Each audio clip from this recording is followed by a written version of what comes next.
A pilot is when a studio commissions one episode of a potential series to see if it fits with their platform. These pilots are either TX, broadcasted and released to audiences, or non-TX, never seeing the light of day. I made a broadcasted pilot for the BBC, which was my first television credit as a writer and director. In this video, I'm going to take you behind the scenes and show you the process and what it took to get my first sitcom pilot, Islanders, made. Ready? Cool, let's dive in.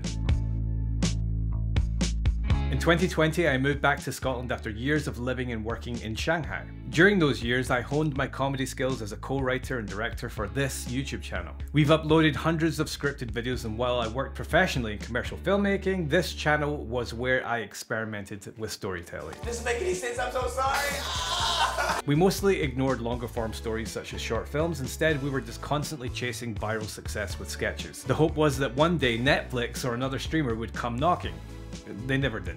But this channel became a much more effective film school for everyone involved, and we gained a lovely, diverse and global audience, which is you. If you compare our first sketch, Western couples versus Chinese couples, to Scarlett, Shanghai and me, I think it's clear how much this channel has helped me improve as a filmmaker. And all these examples are made without the foundational support of a budget.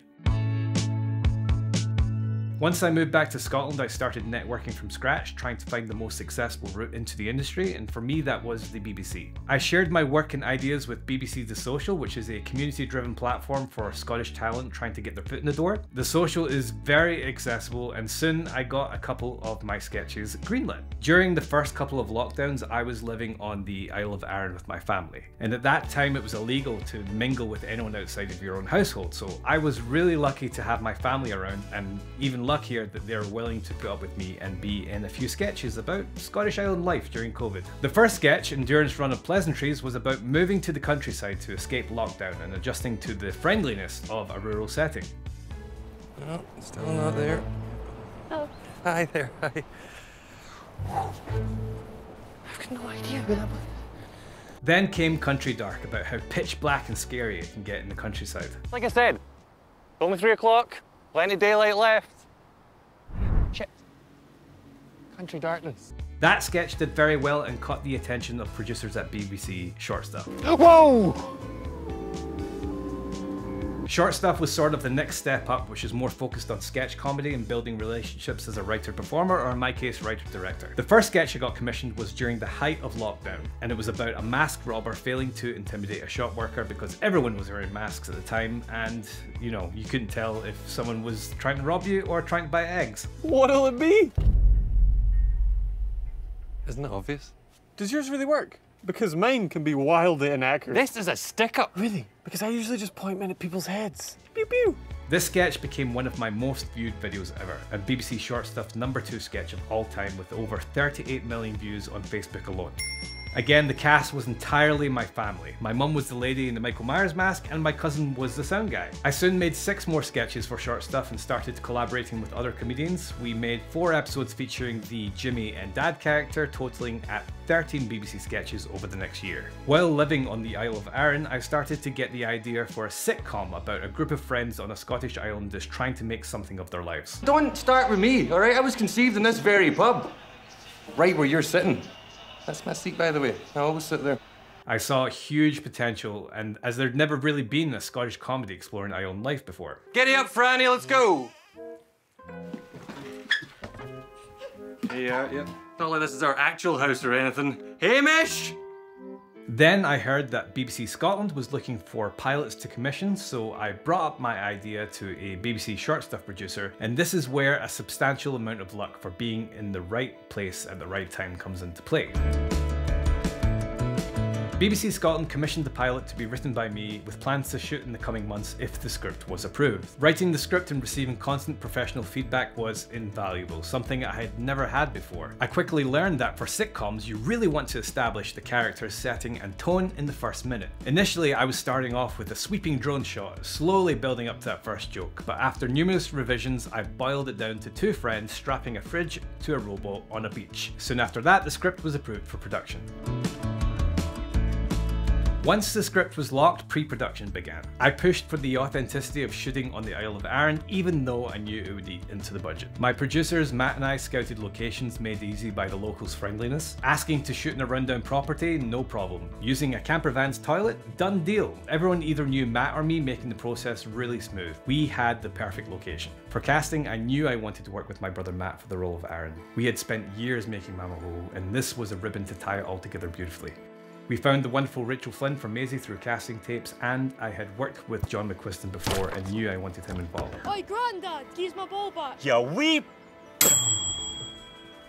With energy prices on an upside-down freefall, heating your house is no longer an option. For the role of Lewis, I had discovered Jamie McCall from some of his own BBC social sketches. His unhinged characters and humour really made him stand out to me. I'm gonna do this to you and you're gonna like it very much. So we met, we talked, and I pitched him to the BBC. Logistically, I've always shot and directed comedy myself due to low budgets, but my producer rightfully insisted on a cinematographer for this next step up, which I was really happy to accept.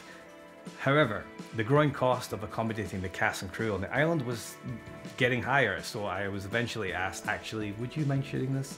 I figured for a 2-day shoot I could handle double duty. Only having one assistant on board and no gaffer did seem daunting, but I just reached into my YouTube experience and found a lightweight approach that would hopefully work. With the assistant director on board, we hit another snag: driving scenes. Apparently it's illegal to have actors recite dialogue while driving, which I didn't know. Could they do the dialogue between driving? I didn't want that. The constant momentum of having the characters go from A to B to C to D was important to me. We could have a trailer pull the vehicle on a private road, but the cost was too high, especially for insurance. So I said, what about green screen? And the producers doubted that we could do it on our budget, so I had to just grab my foldable green screen and my camera and shoot myself pretending to drive around and prove that yes, we can do this cheaply and effectively. Everyone arrived on the island and stayed together in a hotel closed for the season. The production setup felt like camp, with everyone living and eating and working together, creating this really nice environment. We had just 2 days to film 15 minutes of script, which is a super tight turnaround with the weather not in our favour. Originally, we planned all interiors on the first day and all exteriors on the second, but the forecast called for full-on rain on the second day, so at the last second we switched schedules and dived in. Shooting and directing at the same time isn't ideal, but it's nothing I wasn't used to. I chose to use the Sony FX6 and go mostly handheld. For lenses, I went with the Zeiss Batis photography lenses because of the great image quality and impressive autofocus. During some takes, I would be manually switching on and off the autofocus depending on the character's movement. All of this worked, but I cannot recommend it and would very much not like to shoot and direct and pull focus at the same time going forward. This is me, is it? My camera assistant, however, was an absolute champ. He was juggling multiple roles to support me as I was going from camera to cast and the occasional drone shot I had to get. The well-seasoned crew probably found it was very odd that I was doing so much myself, but it was all in the spirit of getting the best pilot made possible and the authenticity of shooting on the island. But by the end of the first day, I was exhausted, especially during that final scene when the gang meet Ronald hiding out in his living room. I feel like in those scenes, some shots may have suffered from me just biting off more than I could chew. But overall, everything went well. The cast and crew were fantastic, the spirits were high, and the weather eventually cooperated. The final scene of the shoot was also the final scene of the pilot, with the gang sitting together on the beach by the campfire. We waited for the sun to be just right, with having enough time for one wide and a close-up of each character, and only one take each.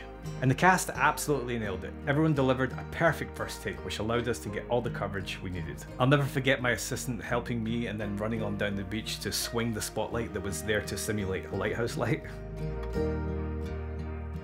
And just like that, the past few months of writing and planning were complete. I couldn't have been happier. I had just shot my first TV credit as a director. So we all celebrated that night.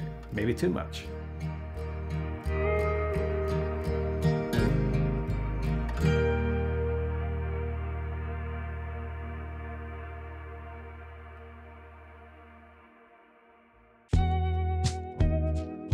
I began editing a few days later, and for the most part this process was fairly smooth and straightforward. Again, it's fairly uncommon for a director to edit themselves in television, but I could do it and I was happy to.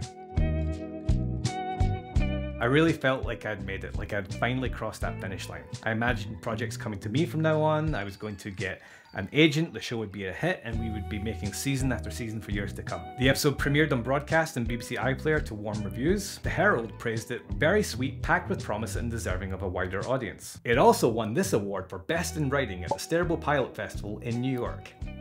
However, after a few months, we learned that the BBC passed on further developing the pilot. Out of the 3 pilots they commissioned that year, ours was the only one not selected for further development. I came to realise that the finish line doesn't really exist in this industry and that the hustle never truly ends. True.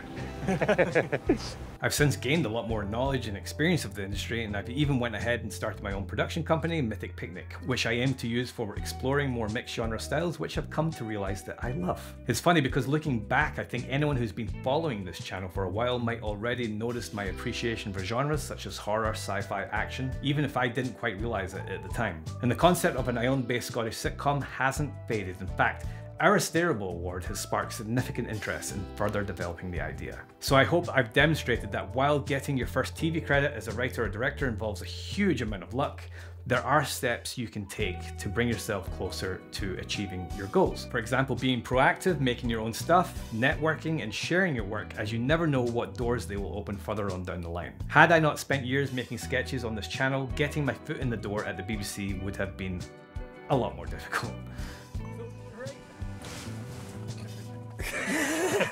Thanks for watching. I hope you found this video insightful. Have you seen Islanders? Let me know what you think in the comments below, and I will see you again next time. Bye. Alright, bye. See you. Bye-bye.